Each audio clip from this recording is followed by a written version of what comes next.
Hi everyone, it's Natsuko. I'm a regular office worker living here in Tokyo. I recently got a huge bunch of sweet potatoes, so today I'm making 2 sweet potato recipes. Alright, let's get started.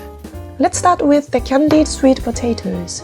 First, wash about 300 to 350 grams of sweet potato really well and cut them into bite-sized wedges. I like cutting them a little smaller because they soak up more of the syrup later. It makes them extra delicious. Next, let's cook the sweet potatoes. Put all the pieces into a bowl, cover it with plastic wrap, and microwave it for 6 minutes at 600 watts. When the sweet potatoes come out of the microwave, check if they are cooked through by poking one with a chopstick or a skewer. If it slices easily, they are ready. Once they are cooked, add 1 tablespoon of potato starch and 1.5 tablespoons of flour and mix everything well. Once everything is well mixed, it's time to start frying. Pour some vegetable oil into a pan or a pot and heat it up. I don't like dealing with a lot of leftover oil, so I only add about 1 centimeter of oil and pan fry them like shallow frying. When the oil is hot enough, start adding the sweet potatoes. Let them cook until one side gets nicely browned, then flip them over and cook the other side as well. We used to get candied sweet potatoes at school lunch once in a while, and they were super popular. Everyone would rush to grab them. Now that I'm an adult, I can make as many as I want and eat as much as I want, and honestly, it feels amazing. Once they are nicely fried, take them out onto a tray and let the excess oil drain off. They already look so good. I could totally eat them just like this. Next, let's make the syrup that coats the sweet potatoes. In a pan, add 3 tablespoons of sugar, 1 tablespoon of mirin, 2 teaspoons of water, and half a teaspoon of soy sauce. Heat it up and let it simmer until it thickens. When the bubbles get big and foamy and the syrup starts to get sticky, add the fried sweet potatoes and coat them well.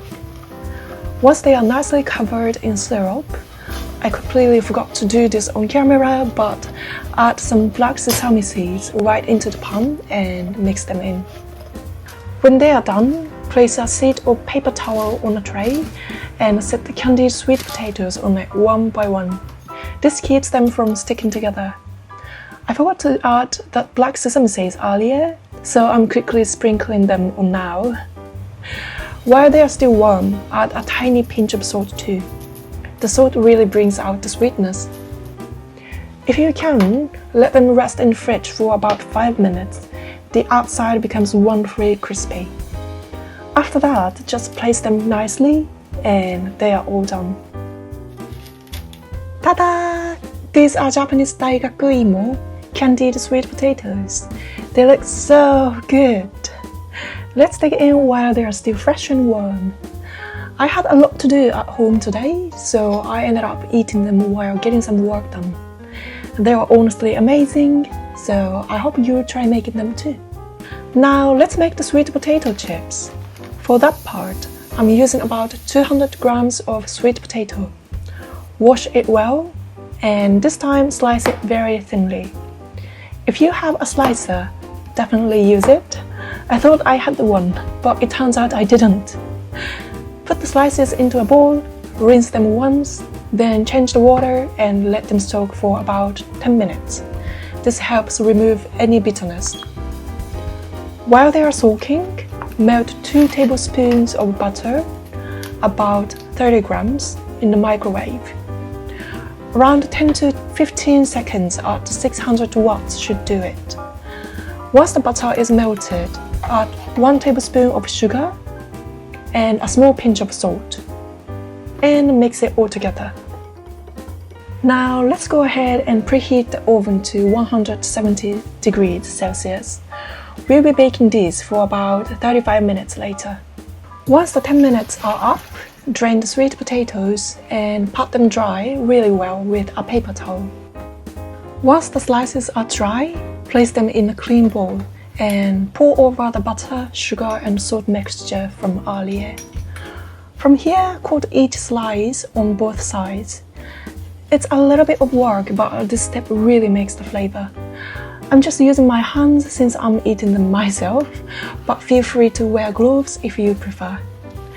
When every slice is coated, place them on a baking tray.